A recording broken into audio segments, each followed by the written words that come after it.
이런 생각 해보셨어요? 내가 조금 더 일찍 신앙생활을 시작했다면 내 인생이 어떻게 됐을까? 이렇게 청년이었을 때, 장년이었을 때, 노년이었을 때 말고 더 일찍 청소년이었을 때 신앙생활을 시작했으면 어떻게 됐을까? 네, 이제 오늘은 조금 일찍 이렇게 신앙생활 시작한 사람의 이야기입니다.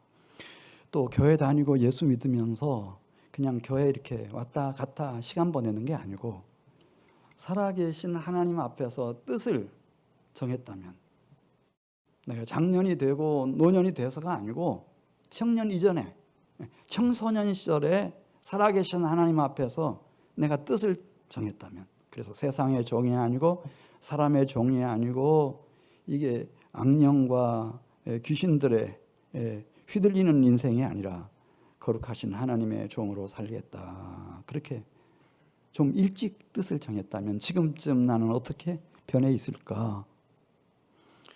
뜻만 정하는 것이 아니고 그 뜻을 관리해 가기 위해서 내가 좀 더 기도했다면,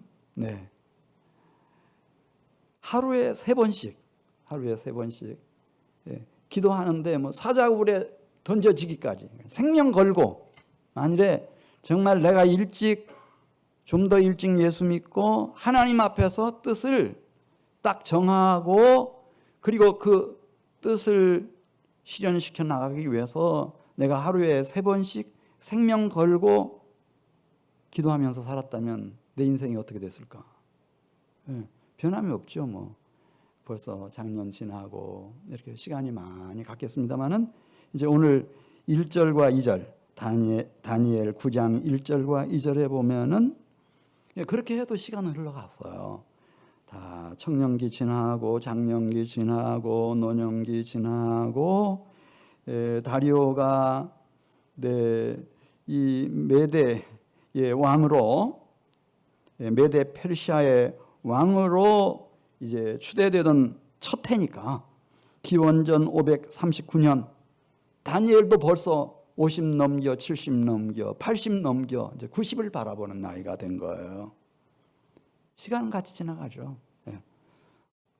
우리가 예수를 믿을지라도 하나님 앞에서 뜻을 세웠을지라도 깨어서 하루에 3번씩 생명 걸고 기도해도 시간은 지나가는 거예요. 그렇지만 이제 그의 나이 80을 넘어섰을 때는 다니엘 9장 2절에 있는 말씀을 보면은요, 하나님께서 이 다니엘에게 지식도 주시고 총명도 주시고 지혜도 주시고 영감도 영성도 주셨을 뿐만 아니라 너무 귀한 말씀을 깨닫게 해주신 거예요.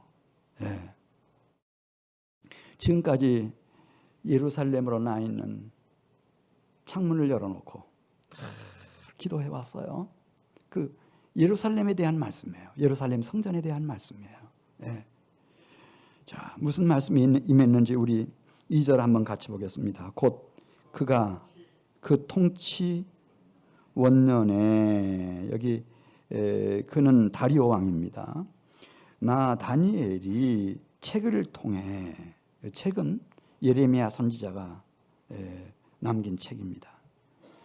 책을 통해 여호와께서 말씀으로 선지자 예레미야에게 알려주신 그 연수를 깨닫다는 거예요. 그 연수. 그 연수의 내용은 그 다음에 나오죠. 예루살렘의 황폐함이 몇 년 만에 그치리라고 하는 연수지요. 70년 만에 그치리라고 하는 연수. 그 연수를 깨달은 거예요.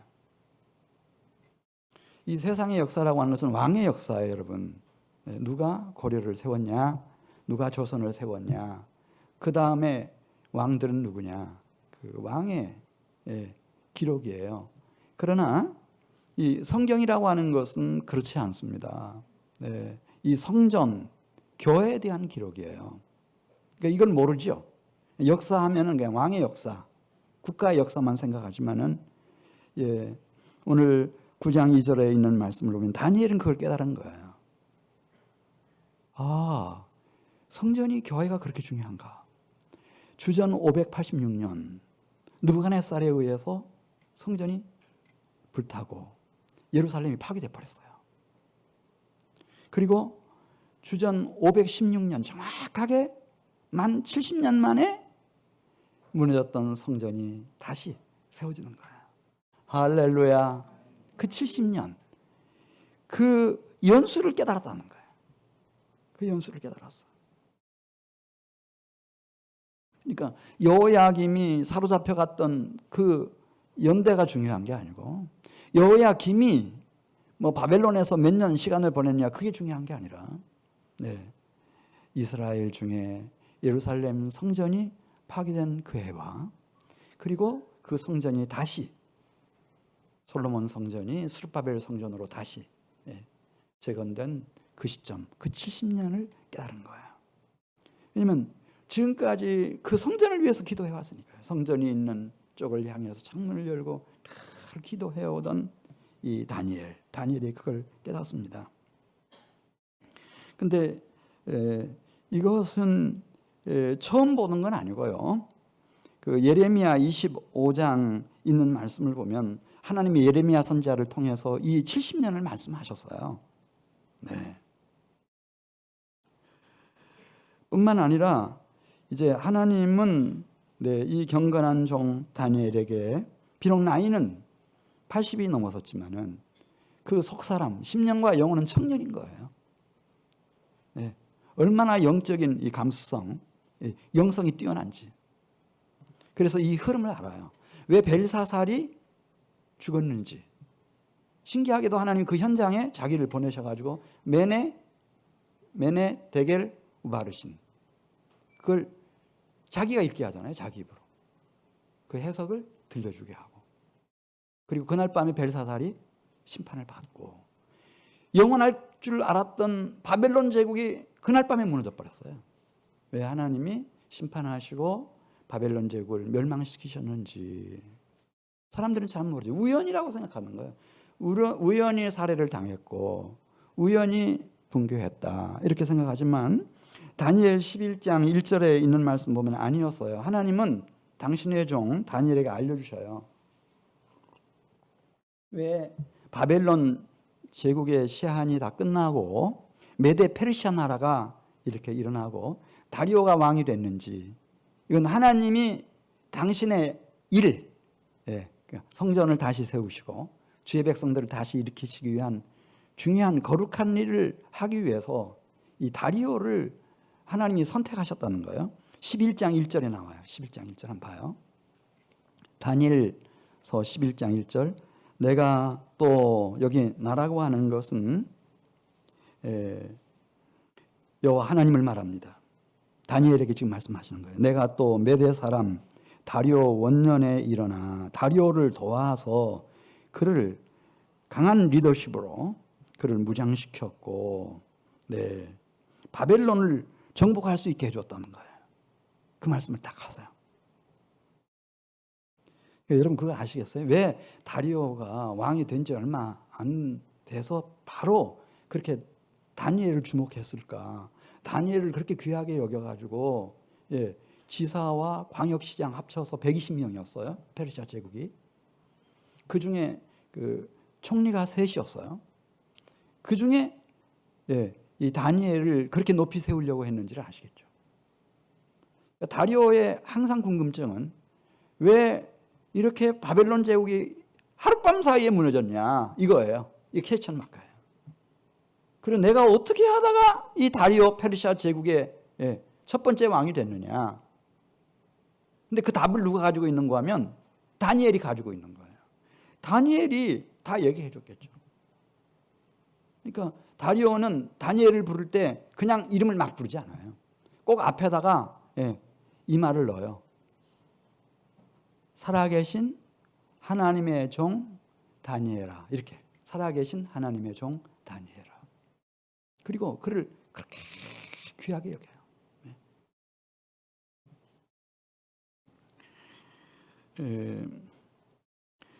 그런데 이 다니엘이 여러분 예레미야가 쓴 책만 읽었겠어요? 이사야 선지자가 쓴 책은 안 읽었을 것 같아요? 다 읽죠. 근데 이사야라고 하는 구약의 선지자가 아주 오래전에 그런 예언을 했어요. 예. 하나님은 이방의 왕이지만 고레스라고 하는 왕을 일으키실 거다. 그리고 그 고레스를 목자로 삼아가지고 다 사로잡혀갔던 남은 자들을 고토로 돌아오게 할 것이고, 무너져내린 예루살렘 성전을 다시 세우도록 할 것이다. 예루살렘을, 성벽을, 그리고 나라를 다시 세우도록 할 거다. 그렇게 예언한 일이 있어요. 예. 그 얘기를 다리오 왕에게 다니엘이 안 해줬겠어요? 다 해주죠. 다 해줍니다. 근데 신기하게도 이 다리오는 왕위를 자기 사위에게 이양을 해요. 그런데 그 사위가 고레스라고 하는 알파벳까지 똑같아요. 페르시아 제국의 왕입니다. 네. 아마 어떤 내용을 다니엘이 다리오를 통해서 알려주었을까? 이사야 45장 1절 말씀 제가 한번 낭독할 테니까 잘 들어보십시오.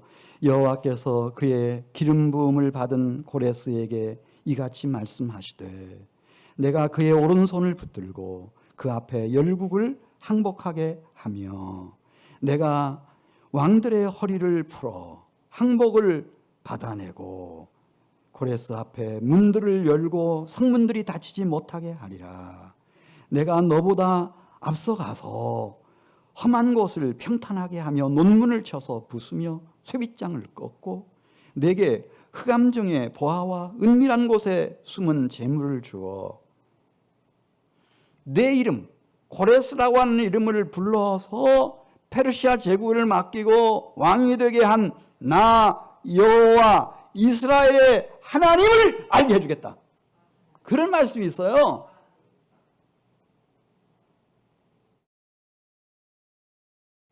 고레스도 늘 신기한 느낌이 있었어요. 이 전쟁이라는 게 패할 때도 있고 이길 때도 있는 건데 백전백승인 거예요. 고레스를 당한 나라나 군대가 없으니까요. 나의 반석이신 여호와를 찬송하리로다. 그가 내 손을 가르쳐 싸우게 하시며 손가락을 가르쳐 전쟁하게 하시는도다. 전쟁에 나갔다 하면 경건한 마음으로 기도할 때 하늘이 막 도와주는 거예요. 군대 편성을 어떻게 해라. 이번에 전술과 전략은 어떻게 해라. 네. 그 상황을 정확하게 일관하게 해주시고 그때 시의적절하게 탁탁 전술을 주시는데 백전백승인 거예요. 그런데 다리오를 통해서 들었겠죠. 이스라엘에 이사야라고 하는 선지자가 있었는데 이사야가 이렇게 예언을 했다. 예. 그래서인지 이 하나님이 다리오에게 직접 한 번은 감동을 주셔요. 그래서 내가 너를 왕으로 세운 것은, 그리고 이 광대한 페르시아 제국을 너에게 맡긴 것은 나의 종으로서 나를 위해서 이런 일을 하라고 맡긴 거다. 그런 뜨거운 감동, 그런 감동 속에서 역대하 36장 23절에 있는 말씀 보면요, 놀라운 고백을 고레스가 합니다. 바사왕 고레스가 이같이 말하노니, 하늘의 신 여호와께서, 아니 지금 고레스는 이스라엘 백성 아니에요. 이방인이란 말입니다.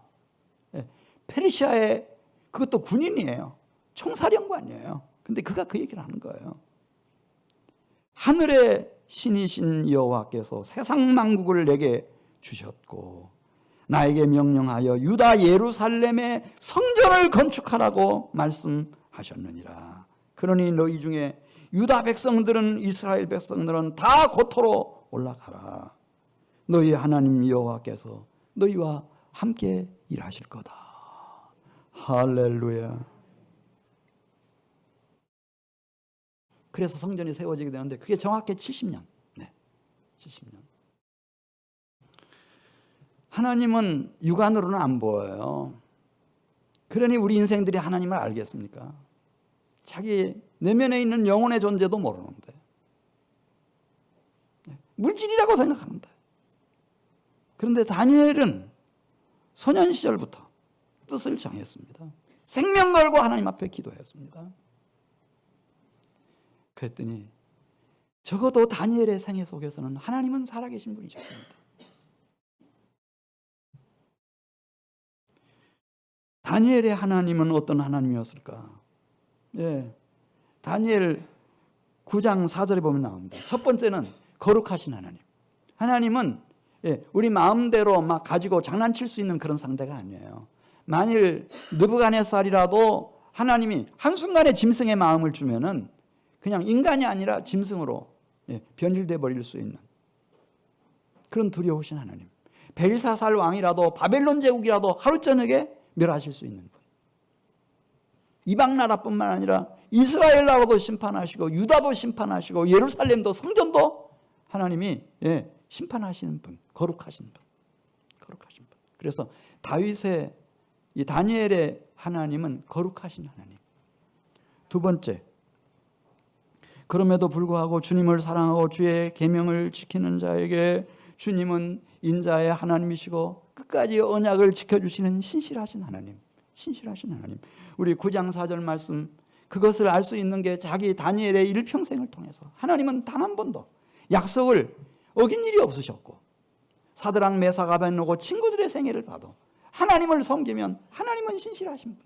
자, 우리 9장 4절 같이 읽습니다. 내 하나님 여호와께 기도하며 자복하여 이르기를, 크시고 두려워할 주 하나님, 주를 사랑하고 주의 계명을 지키는 자를 위하여 언약을 지키시고 그에게 인자를 베푸시는 이시여. 이 세상에 와서 그냥 세상만 따르다가 허송세월한 사람도 있지만 가끔씩은 가뭄에 콩나듯이 하나님이 살아계신다, 이걸 깨달은 분들이 계시다니까요. 할렐루야. 근데 그 하나님은 거룩하신 하나님이시다. 그 거룩하신 하나님을 사랑하는 자들에게 그 하나님은 끝까지 인자와 언약을 지켜내시는 신실하신 하나님이시다. 이것을 깨달은 사람들이 있어요. 살아계신 하나님, 거룩하시고 신실하신 하나님을 자신의 영혼의 성전 속에 모신 성도들이 있어요. 이 사람들이 귀한 거예요. 하나님 눈에는 작은 나라의 대통령보다도 왕보다도 큰 제국의 황제보다도 하나님의 눈에는 누가 귀한가? 살아계신 하나님, 그 거룩하시고 신실하신 하나님을 자신의 심령의 성전에 모신 성도들, 너무 귀한 거예요. 너무 귀해요. 이 가운데도 그런 성도가 있기를 바라요. 네. 이런 성도들을 베드로 사도는 너희는 택하신 족속이요 왕같은 제사장들이라고 말했어요. 너희가 제사장들이다. 지금 예루살렘 성전은 다 불타 없어져 버렸어요. 제사장도 없어요. 나라도 없어요. 지도자도 없어요. 다니엘이 제사장인 거예요. 다니엘이 제사장이야. 네.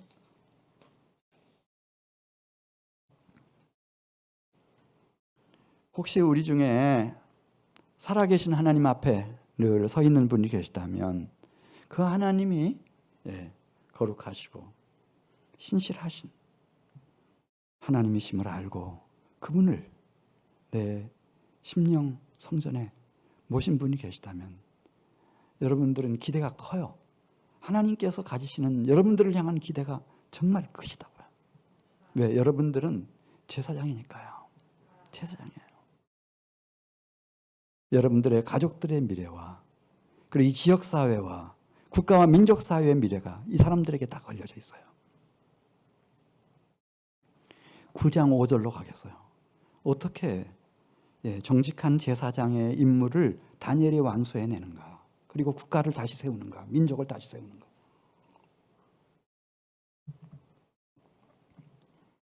예, 5절로 가서 보면 보통 사람은 그렇습니다. 이 세상 사람은요, 이 세상 나라는 그렇습니다. 어떤 일이 잘못됐을 때는 다 이거 책임 전가하죠. 대통령 때문에, 누구 때문에 이렇게. 그리고 망각해버립니다. 술을 마시든지 다른 일에 집중하든지 이렇게 해서 망각해버려요. 그리고 생각나면 다 합리화해버려요. 그 자리에 누구라도 있었으면 다 나같이 행동했을 거다. 그렇게. 그런데 이 정직한 영은, 다니엘은 그렇지 않아요. 9장 5절 가서 보겠어요. 9장 5절 가서 보면은 왜 이렇게 됐나? 내 조국이 왜 이렇게 됐나? 내 동족들이 왜 이렇게 다 노예로 끌려왔나? 네. 오늘날 이 지경이 됐나? 이걸 정직하게 다 그대로 받아들이는 거예요. 5절 말씀. 우리는 이미 무엇을 했다고요? 범죄했습니다. 패역했습니다. 행악했습니다. 반역했습니다. 주의 법도와 규례를 떠났습니다. 주의 종 선지자들을 통하여 우리 왕들과 고관들과 조상들과 온 국민에게 말씀하신 말씀을 다 거역해버렸습니다. 우리는 범죄했습니다. 이렇게 정직하게 말씀드립니다. 9장 12절 보겠어요. 우리가 재앙을 만났어요. 우리는 다 이게 무슨 재앙입니까?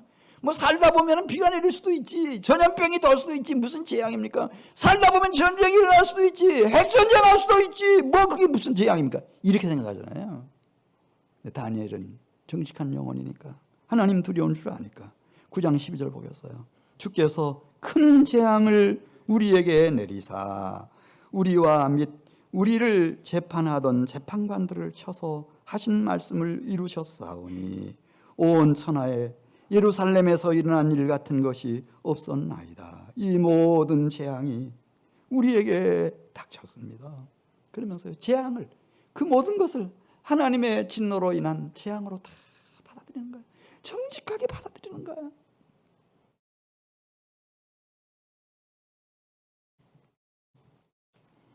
예, 9장 11절로 보면 하나님 앞에 우리가 죄를 지었습니다. 범죄했는데요. 그냥 절반만 범죄한 게 아니고, 예, 상당수가 범죄한 게 아니라 11절 보세요. 온 이스라엘이 범죄했습니다. 온 이스라엘이 범죄했습니다. 9장 11절. 온 이스라엘이 주의 율법을 범하고 치우쳐 가서 주의 목소리를 듣지 아니하였으므로 이 저주가 우리에게 내렸습니다. 모세의 율법 우리가 지키지 않았습니다.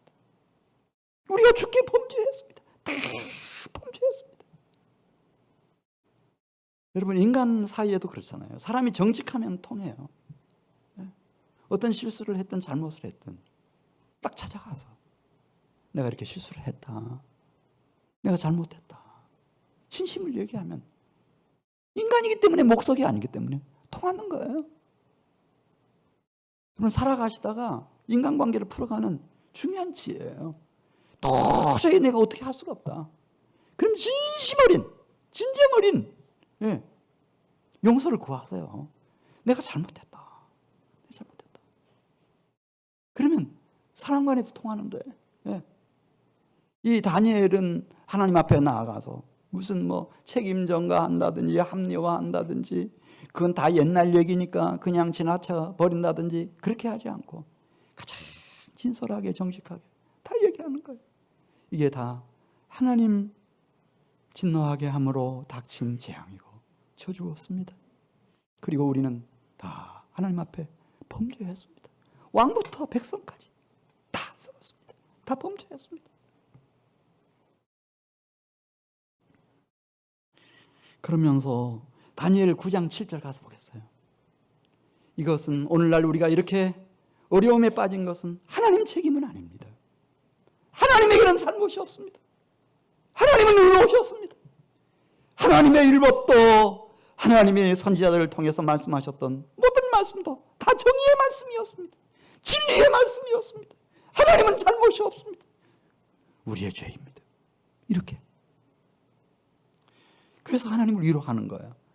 이 세상에 많은 창조물이 있지만 어떤 창조물도 하나님을 위로하지 못해요. 근데 하나님의 형상대로 지음받은 영적인 존재인 사람은 하나님을 위로할 수 있어요. 자, 우리 9장 7절 봐요.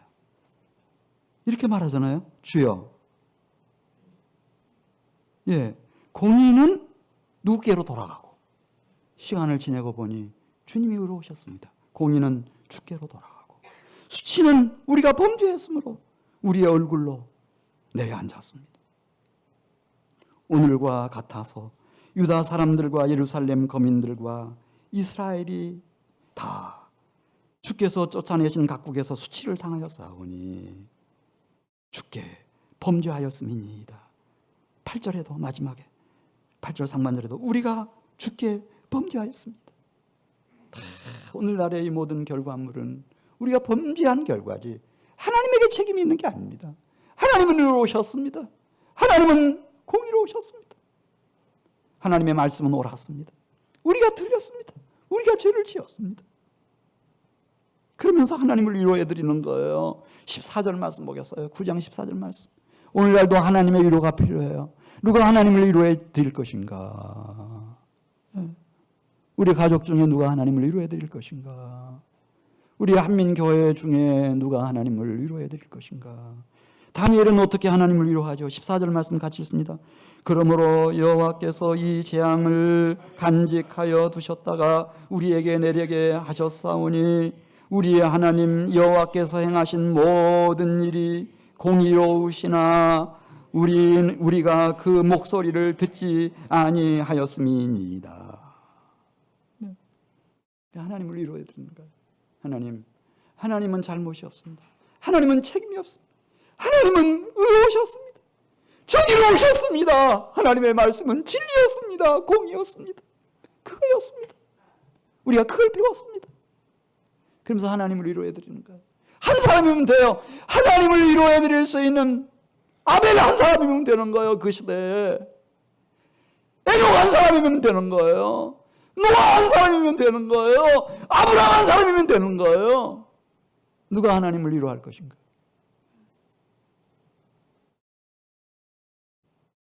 이렇게 하나님을 위로해드리고 나서 그러고 나서 9장 9절에 있는 말씀을 보면은 하나님의 긍휼을 구합니다. 하나님의 용서를 구합니다. 우리가 기도할 때도 좀 예의를 지켜서 기도하세요. 막 처음부터 막 그렇게 하지 마시고 좀 하나님을 찬양하고 고레스도 다 하나님 찬양하잖아요. 살아계신 하나님, 거룩하시고 신실하신 하나님 찬양하고 감사하고 하나님을 위로하고 그러고 나서 기도하는 거예요. 무슨 기도를 하나? 9절 상반절 말씀. 주 우리 하나님께는 무엇이 있습니다 그랬죠? 긍휼이 있고 용서가 있습니다. 일평생을 살다 보니까 그걸 다니엘이 깨우친 거예요. 인생이라고 하는 게 별게 없어요, 여러분. 특별한 사람은 없어요. 다 진토예요. 다 티끌이에요. 아버지요, 아버지가 자식을 긍휼히 여김같이 여호와께서는 자기를 경외하는 자를 긍휼히 여기시나니 이는 그가 우리의 체질을 아시며 우리가 단지 먼지 티끌뿐임을 기억하심이니이다. 훅 부르면 겨처럼 다 날아가 버려요. 광풍 한번 불면 다 날아가 버리는 거예요. 자동차고 뭐고 뭐. 다 날아가 버리잖아요.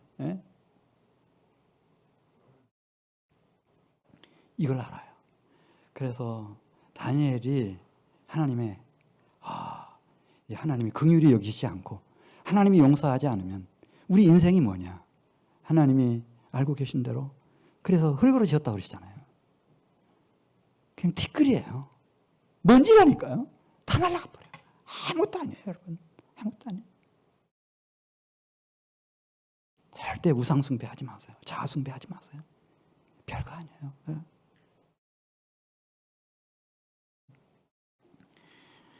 9장 15절 말씀 보세요.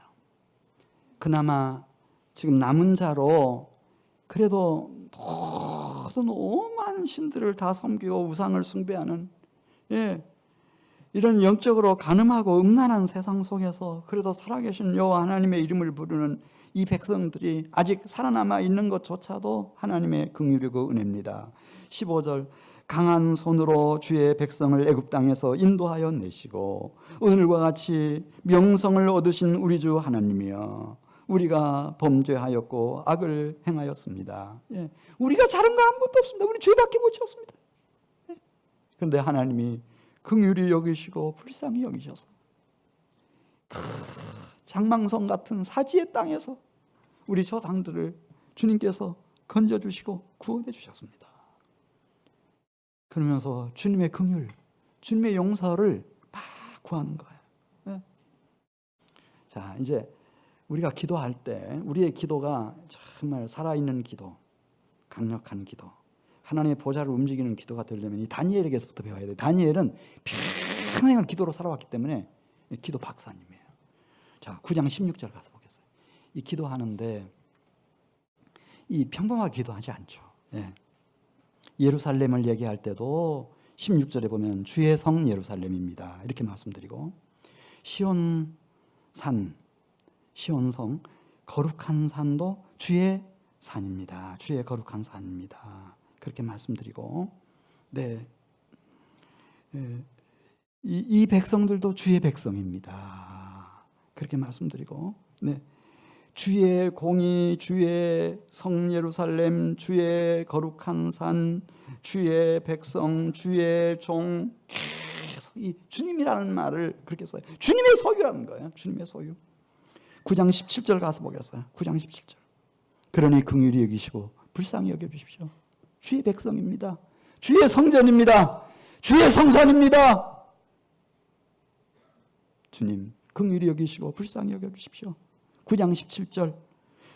그러하온즉 우리 하나님이여 지금 주의 종의 기도와 간구를 들으시고 주를 위하여 주의 얼굴빛을 주의 황폐한 성소에 비추어 주십시오.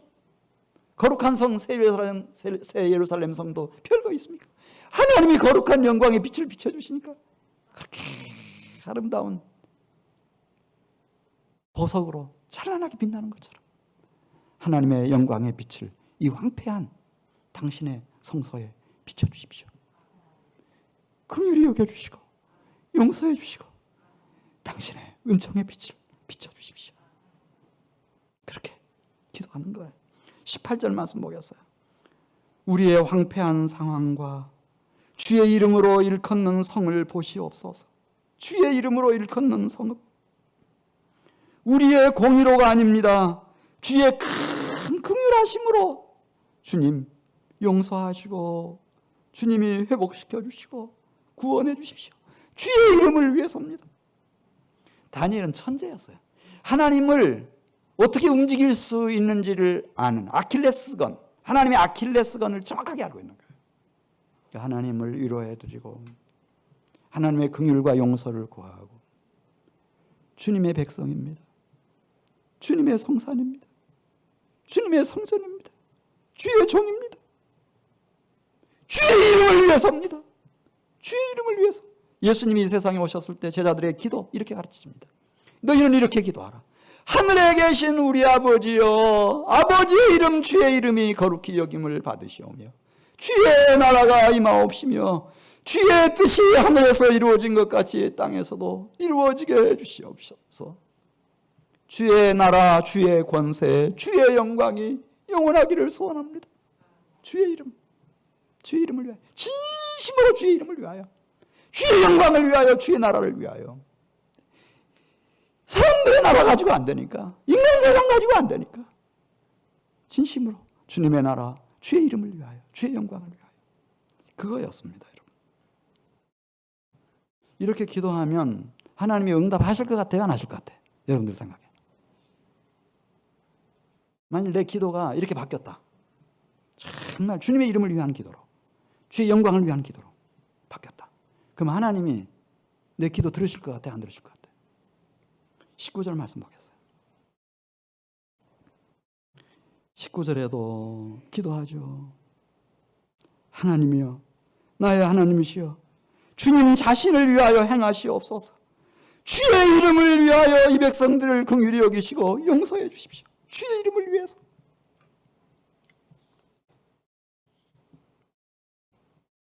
그때였습니다. 하나님이 응답을 보내시죠. 가브리엘 천사를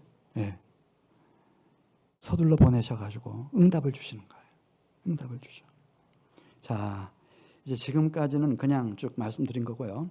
오늘 이제 본문 말씀으로 들어갑니다. 다니엘 9장 23절. 다니엘 9장 23절. 네. 하나님이 환상을 주세요. 환상을 주죠. 그런데 짤막한 환상이 아니고 다니엘이 죽고 난 이후에 예루살렘이 어떻게 유다 나라, 이스라엘 나라가 다시 어떻게 일어날 것인지, 그리고 그 이상의 이 인류 역사의 오메가 포인트까지 어떻게 주의 나라가 이 땅에 임할 것인지까지를 보여주시는 거예요. 네. 너희는 먼저 아까도 기도해 주셨습니다마는 나라와 권세와 너희는 먼저 하나님의 나라, 하나님의 영광을 구하라. 그리하면 이 모든 것을 너희에게 더하신다. 그렇게 말씀해 주셨는데 오늘 9장 23절 말씀 보겠습니다. 내가 기도를 시작할 즈음에 가브리엘 천사가 지금 다니엘에게 하는 얘기입니다. 다니엘이 기도를 시작할 즈음에 하나님께로부터 명령이 내렸으므로 이제 내게 알리러 왔느니라. 그러면서 너 다니엘은 큰 은총을 입은 자라. 할렐루야. 이 세상에 와서요 진짜 허무하게 헛되고 헛되며 헛되고 헛되니 모든 것이 헛되다고 말씀하신 것처럼 그냥 그렇게 살고 가는 사람들 부지기수예요. 네. 그런데 살아계신 하나님을 모시게 됐고, 네, 그 거룩하시고 신실하신 하나님을 내 심령선전에 다 모시고 자기 민족과 동족을 품고 기도하는 제사장으로 살게 됐으니 너는 큰 은총을 입은 자라. 그런즉 너는 이 일, 하나님의 일을 말하는 겁니다. 이 일을 생각하라는 거예요. 쓸데없는 생각, 근심, 걱정, 염려하지 말고 이 하나님 일을 생각하고 지금 너에게 보여줄 환상, 여기 정관사가 붙어있어요. 그 환상, 이런 일의 환상이에요. 그 환상을 깨우쳐라, 깨달아라. 할렐루야. 하나님 나라의 환상이에요. 탁 가진 사람이 되는 거예요. 이건 돈을 많이 가지고 재산을 많이 가지고 권력과 명예를 가지고 그런 것하고는 차원이 다르죠. 네? 그러면서 9장 24절 보겠어요. 일평생 다윗이 이 다니엘이 이걸 위해 기도해 왔어요. 살아계신 하나님 앞에서. 어떻게 인생들에게서부터 어느 때쯤 허물이 그칠까? 죄가 끝장날까? 아니 지금부터 허물과 죄를 떠나 산다 할지라도 지난날 내가 말과 생각으로라도 지은 모든 죄가 어떻게 완전하게 깨끗하게 용서받을 수 있을까? 아니 이 세상은 다 자기가 의롭다고 말하지만 이 세상의 의인은 불순물이 너무 많아요. 보는 관점에 따라 다 다른 거예요. 다 썩었어요. 다 부패했어요. 그런데 영원한 의, 완전하신 거룩한 하나님의 의가 언제 물이 바다를 덮은 같이 사람들의 심령을 충만하게 채우고 이 세상을 밝힐 것인가? 하나님이 품고 계시던 하나님 나라의 환상이 그리고 선지자들을 통해서 주신 예언의 말씀이 언제 응하고 성취될 것인가? 지극히 거룩한 분에게 기름 부음이 임하는, 그래서 시온의 왕이 주의 나라를 세워가는 그 역사가 언제부터 본격적으로 시작될 것인가? 지극히 거룩한 분의 신부로서 성령으로 기름 붓는 부음받은 성도들이 언제 막 일어나기 시작할 것인가? 이거 다니엘이 늘 기도해오는 모든 기도와 간구의 밑뿌리거든요. 근본이에요. 근데 딱 말씀하신 거예요. 그때까지는 시간이 필요하다. 얼마의 시간이 필요한가? 일은 일의 시간이 필요하다. 우리 24절 말씀 같이 읽습니다. 시작. 내 백성과 내 거룩한 성을 위하여 일은 이래를 기한으로 정하였나니 그때가 되면 허물이 그치며 죄가 끝나며 죄악이 용서되며 영원한 의가 드러나며 환상과 예언이 응하고 성취되며 또 지극히 거룩한 이가 기름 부음을 받으리라. 할렐루야. 시간이 필요하다는 거예요. 그래서 그 시간을 딱 알려주셔요. 그러니까 하나님이 천지 만물을 창조하시고 이렇게 방치하고 계시는 것이 아니고, 이 하나님의 경륜 시간표를 딱 가지고 계시는 거예요. 이것을 다니엘에게 알려주셨어요. 그 시간표의 이름이 따라서 하세요. 일은 일에, 일은 아라비아 숫자로 70이죠. 그래서 지금부터는 70이라고 말하겠어요. 성경에 일흔이라고 나오지만 일에는 며칠인가요? 7일. 70일에. 70일의 시간이 필요하다. 그러면서 25절부터 있는 말씀을 보면은 이 일은 일의 의미가 무슨 의미인지를 이제 설명해 주셔요. 자, 25절 말씀 보겠습니다. 그러므로 너는 깨달아 알지니라. 예루살렘을 중건하라는 영이 날 때부터, 그게 뭐 고레스를 통해서든 아니면 느헤미야 시대를 통해서든 기름 부음을 받은 자, 곧 왕이 일어날 때까지 얼마의 기간이 지날 거라고 그랬죠? 7일에와 62일에가 지날 것이요. 그 곤란한 동안에 성이 중건되어 광장 거리가 세워질 것이다. 그러니까 성전뿐만 아니고요, 성벽도 다 다시 세워지고 또 이 예루살렘 시가지가 다 만들어져서 광장도 만들어지고, 이렇게 비가 많이 내리면은 물이 배수가 될 수 있는 하수도도 다 만들고, 필요한 건물도 뭐 시청이라든지 중앙청이라든지 이런 것 다 만들고 그렇게 한다는 거예요. 근데 그때까지 걸리는 시간에 대해서 자 26절로 갑니다. 62일의 후에 앞에서 말한 성이 중건되고 광장거리가 세워지고 다 준비된 62일의 후에 기름 부음 받은 분이 오신다는 거예요. 기름 부음 받은 자를 헬라어로 따라서 하세요. 그리스도가 오시는데 그 기간을 설명해요. 62일에다. 자, 62일이면은 날짜로 어떻게 되죠? 62에다가 7을 곱하면은, 누가 셈 능력이 있는 분들 300 아니네. 434가 돼요. 434. 근데 자, 제 설명을 잠깐 잘 들으세요. 이 성벽을 느헤미야가 준공을 끝낸 해가 주전 444년. 주전이니까 그 다음에 이제 시가지를 만들고 이 관공서 건물들을 짓고 또 배수로도 만들고, 그런데 시간이 흘러갔겠죠. 5년, 6년. 근데 맥시멈으로 해서 10년을 잡읍시다. 10년 잡으면은 이 시가지까지, 거리까지 다, 광장까지 다 완성된 해는 아마 10년을 걸렸다고 생각하고, 여기 둔산 개발하는데도 한 20년 걸리더라고요. 집들이 다 건물 들어서고 하는데 10년 걸렸다고 하고. 그러면은 434년이 돼요. 근데 62일에가 놀랍죠?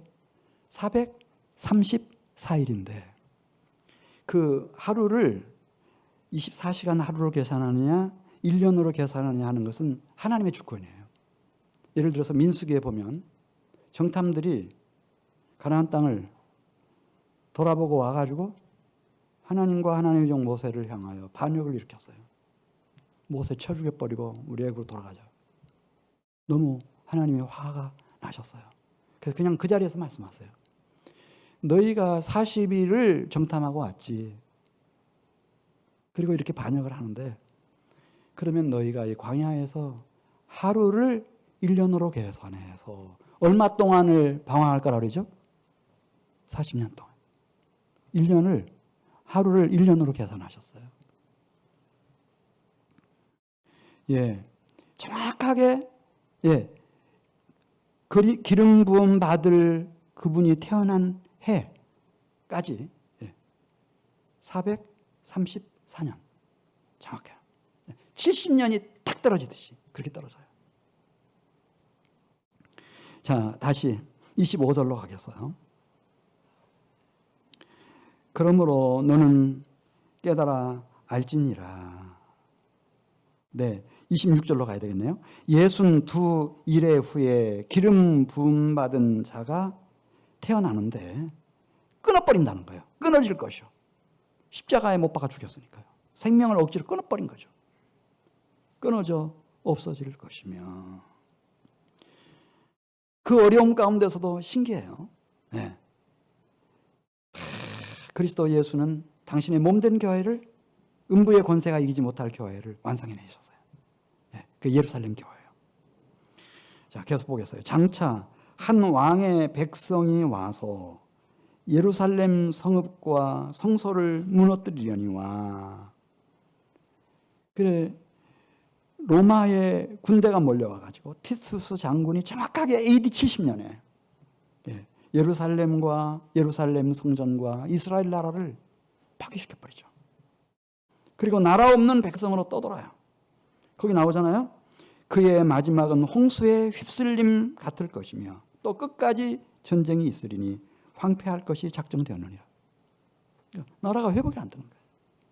지금도 여러분, 제가 묻겠습니다. 이스라엘의 수도가 어디입니까? 어디예요?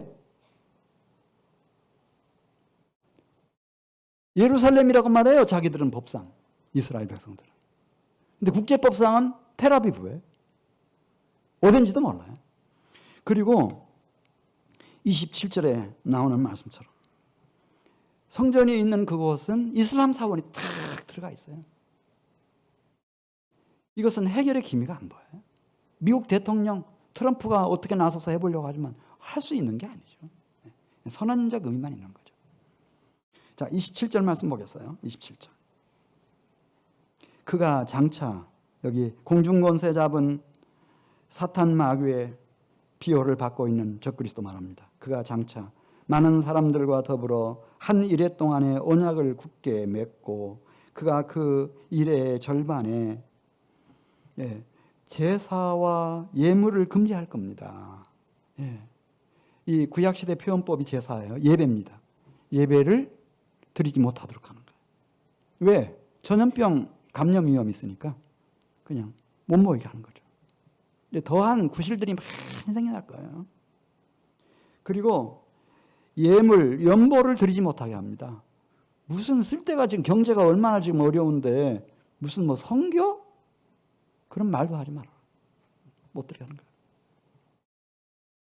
그리고 거기 다 제우스 신상 세우고 지금 다니엘서 쭉 보고 있는데 그 자리에 누가 올라가는가? 안티오쿠스 4세 같은 사람들 다 에피파네스라고 그러잖아요. 에피파네스. 그 고대 모든 왕들 지금도 마찬가지예요. 자기들이 그 위에 올라가는 거예요. 신의 자리에 다 올라가는 거예요. 에피파네스라는 말이 현신한 신이란 뜻이에요. 이렇게 하나님을 거역하고 반역하는 이런 시류, 이런 시세는 언제까지 계속될 것인가? 여기 정한 종말까지 진노가 황폐하게 하는 자에게 쏟아져 내릴 것이다. 계속 가는 겁니다. 그래서 요한계시록에 보면은 우리가 그렇게 낙관적으로 생각하는 것처럼 이 세상이 금방 뭐 지상낙원이 되고 그런 건 없습니다. 그거는 그냥 픽션. 사람들이 막 상상해내는 것이고 사실은 끝까지 하나님을 거역합니다. 그래서 7인의 재앙, 7나팔의 재앙, 7대접의 대양, 그리고 7심판, 백보자 심판, 우주 심판까지 계속 가버리는 겁니다. 자, 이제 그 마지막 그 7대 그 중에서 한 때, 두 때, 세 때, 반 때에 대해서 이렇게 얘기하고 있는데 이 한 때를 얼마로 정할 거냐? 그건 하나님의 주권 속에 있습니다. 예를 들어서 이제 벨사살처럼 오늘 저녁 이게 마지막 날일 수 있어요. 그러나 그 마지막 날을 하나님이 히스기야 왕처럼 15년으로 늘려주실 수도 있어요.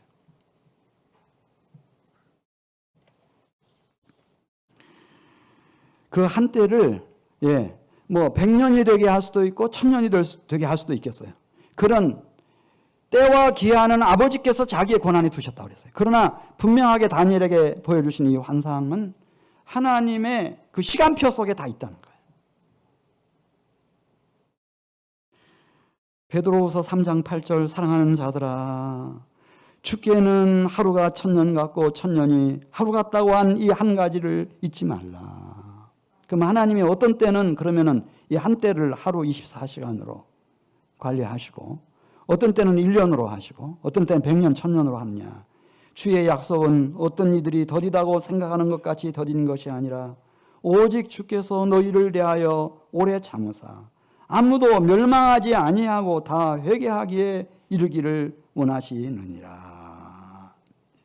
한 생명이 회개하고 주님께로 돌아가기 위하여 하루가 천년같이 천년이 하루같이 기다리고 계시는 주님의 그 사랑의 심장, 그것에 의해서 이제 결정되어져 가는데, 그래서 오늘 말씀을 정리하도록 하겠습니다. 우리 사랑하는 교회 여러분, 이 우주 세계가 내 인생의 첫 순간부터 지금까지가 다 하나님으로부터 왔고 하나님의 통치 속에 있고 하나님의 7일의 시간표 속에 다 있습니다. 그 하나님은 거룩하신 하나님이시고 신실하신 하나님이십니다.